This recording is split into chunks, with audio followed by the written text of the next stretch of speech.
All right, now I'm ready to put all the linkage back in. Everything's been lubed up with lithium grease on the contact points. I've laid out all my pieces, and in fact, I've pre-assembled the bell crank assembly. The bushing that is supplied by BJ's kit is in here. This rubber boot slips over the ring around the bearing. This rubber seal goes on the end of the shaft.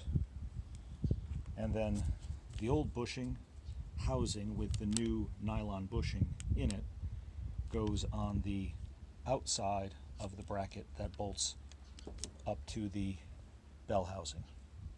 I'll get that installed first, then come back for the other pieces. Alright, first job, put the cross shaft in. The bell crank assembly with its various bushings.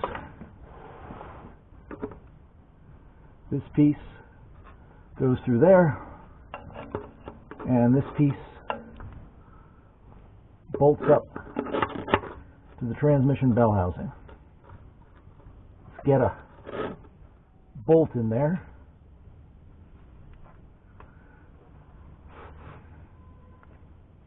Get it into its right location. Kind of tough to get up there, there's not much space. So first things first, the bracket to the bell housing.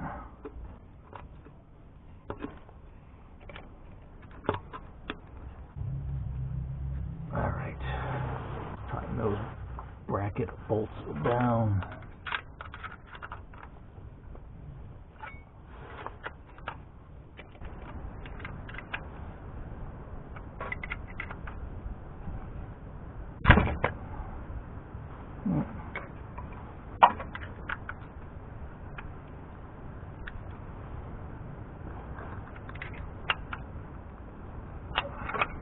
Alright, those were just half-inch headed bolts. Let's reposition this light so it's illuminating the whole seam here without getting in the way. Alright, next, to bolt this bearing and its seal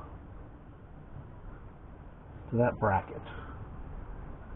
BJ's includes nice new bolts, really screws, they're coarse thread screws.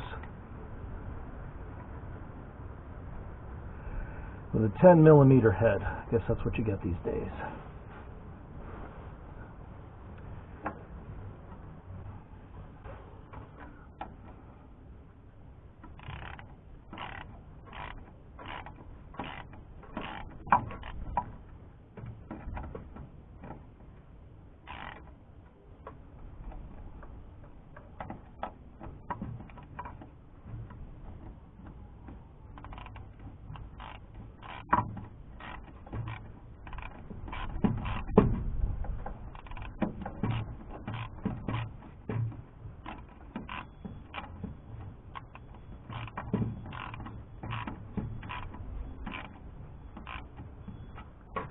This is going to be compressing that gasket.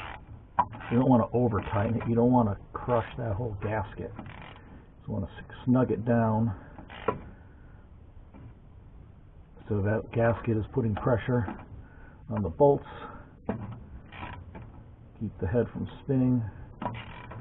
If they start to loosen up, maybe a lock washer would keep it in place. But yeah, that's just snug.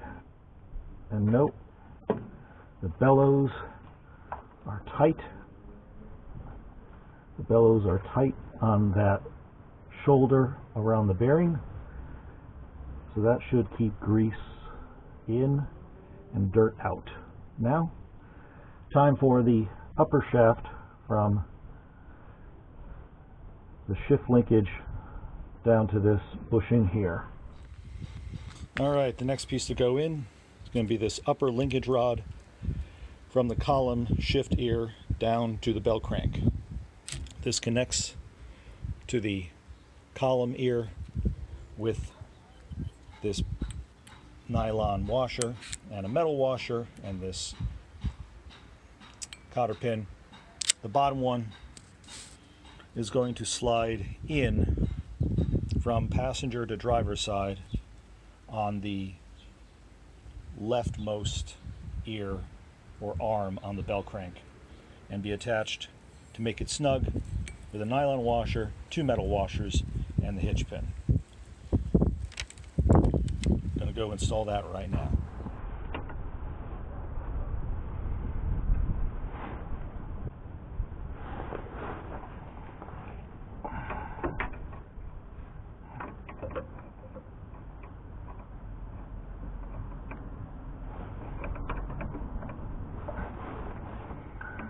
Okay, that's a nice tight fit.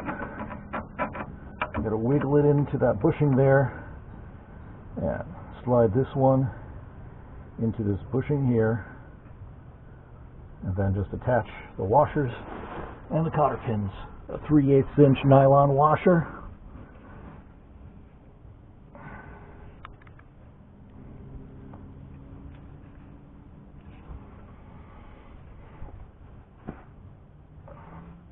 Metal washer.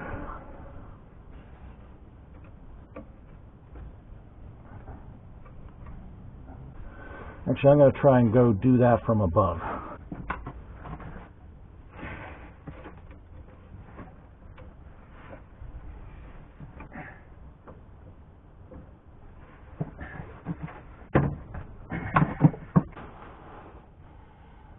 Okay.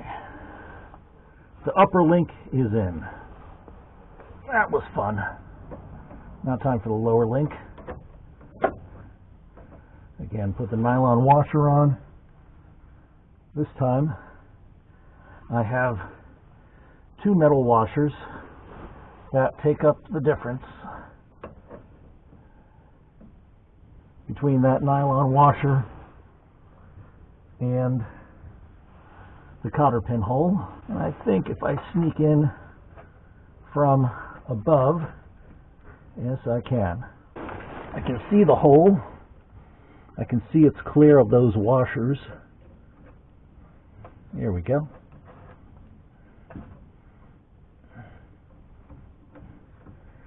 Push it on until that cotter pin, the outer portion, this is not a split cotter pin, more of a hitch pin.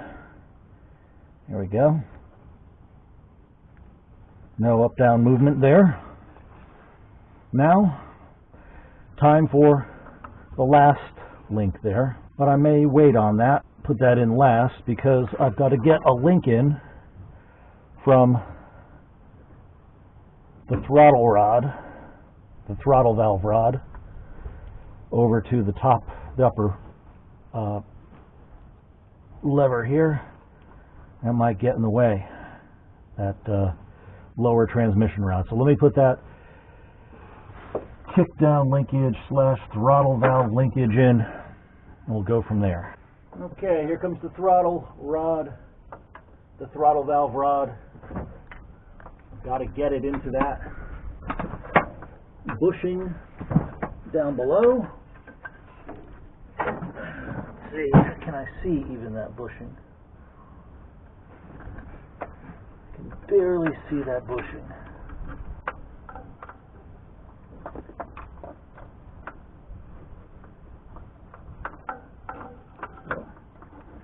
In the wrong direction. Here we go. Here we go. That is in. Now, we've got to bolt the upper one on. Where is that bolt hole? I think I found it. Right on the edge of the head. You can't see any of this, I know. But, believe me, there's an accessory bolt hole on the back of the AMC cylinder head that has very little clearance. You got to get it with a box wrench. But this upper bracket is attached by that bolt, but located by a little tab that bends in. Here we go. Here we go. That's attached. The 5/8 headed bolt. And now we have free, easy movement of that linkage. Look at that. Look how free that moves. No binding. Hopefully this all goes back together easier than it came apart, because it was a bear to get these things separated.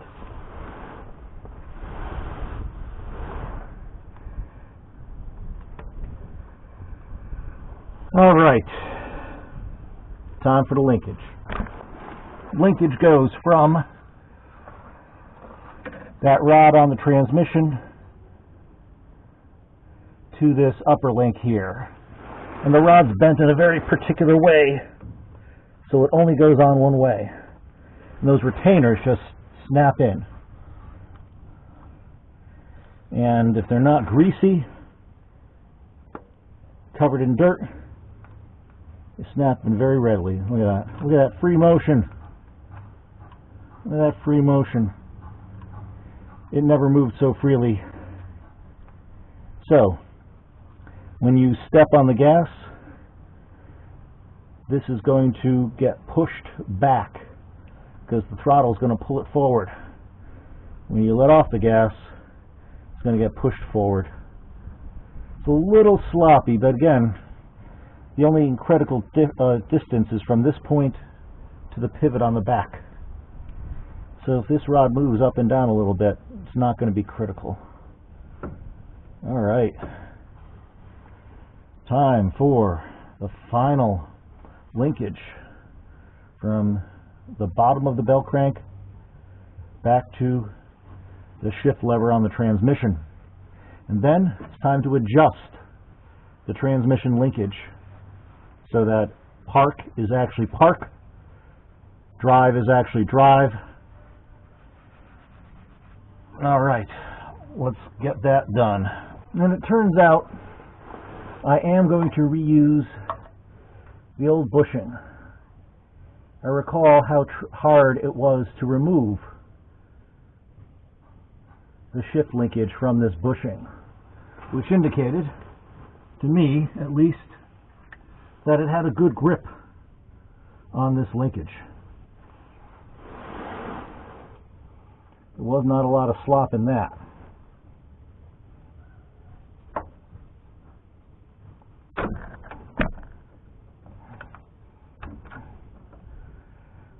So,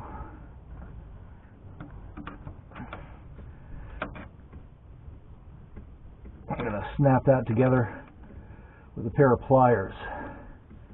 This part, however, which you can see, is going to take a washer, a nylon washer, a metal washer, and a pin. So nylon and metal washer.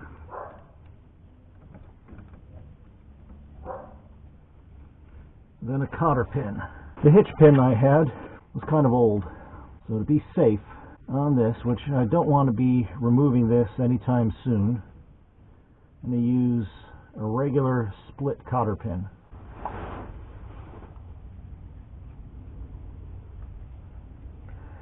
There it is. Run that down through the hole, and that split pin gets bent back. And that is not coming off. Now, I don't know if you can see down the end here. Let's shine a light over here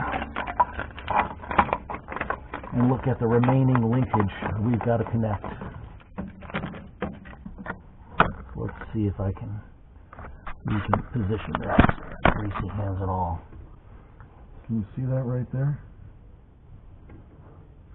Just barely in your range of vision. All right, I'm going to use a pair of channel lock pliers.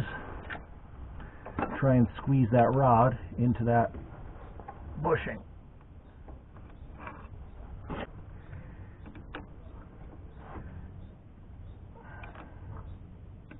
Here we go. That's in. How tight is that? Let's see. Not much play in it. It wiggles, but doesn't go fore and aft without that arm moving. All right, time to adjust the linkage. This bell crank right there, this pivot slides on that upper shift rod. First step in this procedure is to loosen this lock nut so that this pivot slides freely on the shift rod. So I'm going to put that in park. I'm going to put that in park and put the transmission in park. Second step, as mentioned. Put the transmission in park. Well, that's got to be park. It won't go high. Oh, no.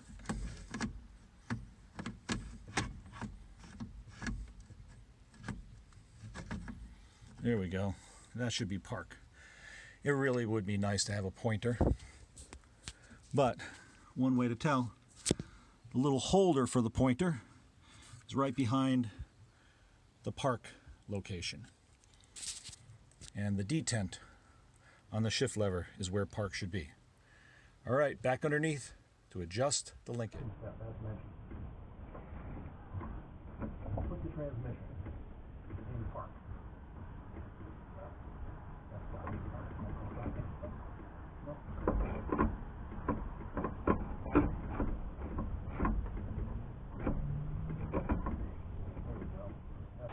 Okay, back underneath. This linkage should be all the way back in the park position. So you got the detents: park, reverse, neutral, drive, second, and low. So all the way back. And then, ooh, came out. You don't want that.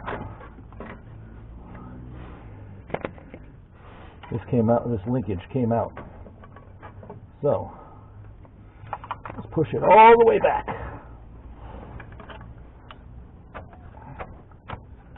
Okay, that's all the way back. And then, they say remove any slack by pushing up on the bell crank and pulling down on the upper shift rod. And you can kind of do that with your left hand reaching over the frame, and then tighten it with your right hand reaching up from underneath.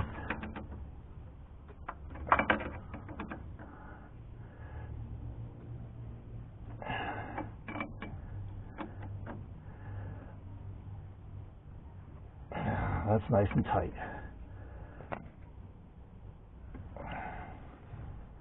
So I should be able to shift through the gears now and feel a detent in the column in the same location as the detent on the transmission.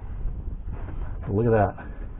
I don't know if you recall the earlier part of the video, my earlier video where I moved this all around. Look at that.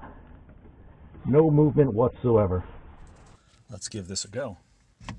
Reverse, neutral, drive, second, low. And since the neutral safety switch is part of the transmission, to confirm that it's going to work, you can try starting it in the park position, move it to neutral,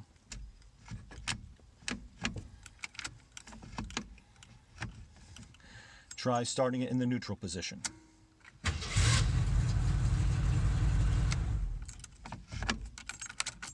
Perfect. Final linkage to install is the throttle linkage at the carburetor. This piece in the back simply slides in and is retained by those fingers, and the front part simply slides onto the shaft, and then I'll just adjust this to specs after I get a cotter pin in there. Once again, I don't have a fancy hitch pin. A regular cotter pin is going to fit beautifully in that little hole. All I have to do is bend the tangs out, and there it fits. Now, I've got to adjust this linkage. There's a specific formula from the factory for adjusting this linkage. Let me read it out to you and then demonstrate how it's done. Okay, here we go with the instructions. There's a spring that normally pulls this lever. Now let's get some light to show you what it looks like.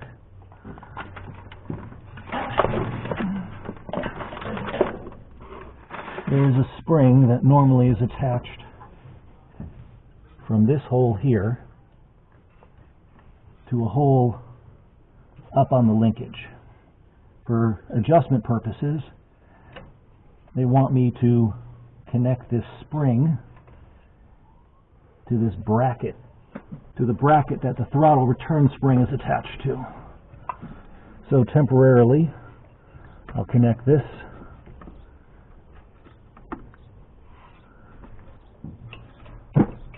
And what that is designed to do is pull this linkage forward, removing the slack.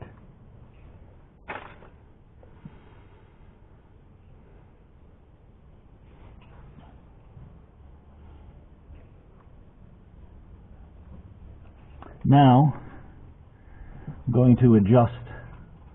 I'm going to loosen this bolt right here. Let's see if you can see that. Get those hoses out of the way. This adjustment bolt. It's a 3/8" bolt.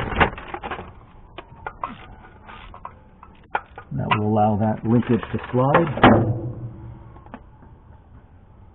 What I've got to do is adjust the throttle so it is off the fast idle cam and the choke is all the way open. So let me take, even though the engine's cold at the moment, I'm going to take this cover off and open the choke all the way. Then energize the throttle position solenoid so that it is where the engine normally will be when warm. So I'll go in the passenger compartment and turn the key to on.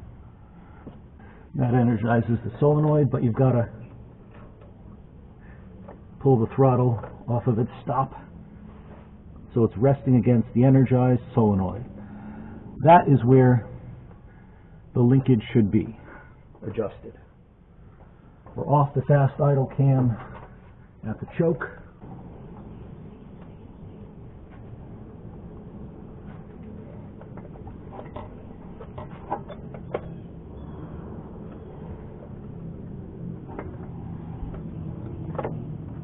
There we go. Resting on that idle solenoid. So now I'm supposed to push on the end of this linkage to eliminate slop, and then adjust this so that it is up against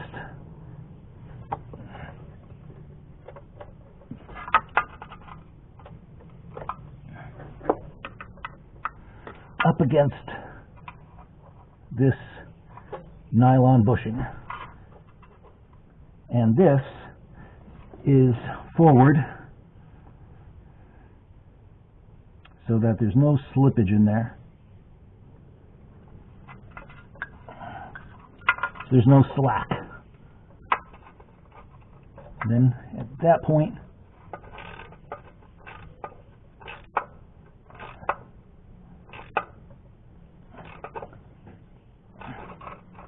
tighten the adjustment.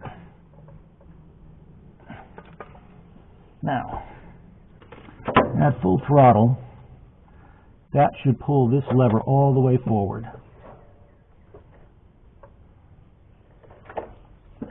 Now it's adjusted. Now I'm going to put that spring onto the proper hole where it keeps tension on this rod.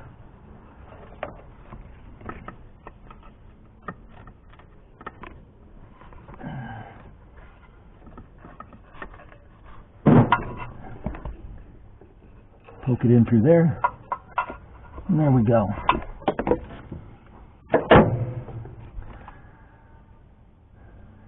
So you see that at idle, this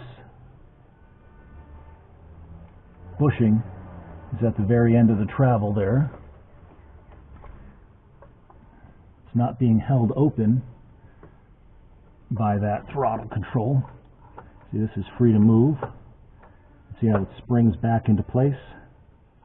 If the linkage is tight or binding, it won't spring back into place. And that's it. That's the adjustment. I'll take it out for a test drive and see how it works. It should be in good shape. All right, YouTube friends, thanks for coming along for this repair journey. If you have loose transmission linkage, you can get rid of that slop, install new bushings, lube it up, reinstall it, and have nice, positive shift detents. You can also adjust your throttle valve linkage and get proper response from your transmission in relation to the load on the engine. All right, I hope you have found this useful. Good luck to you. I think you can do it yourself. Bye now.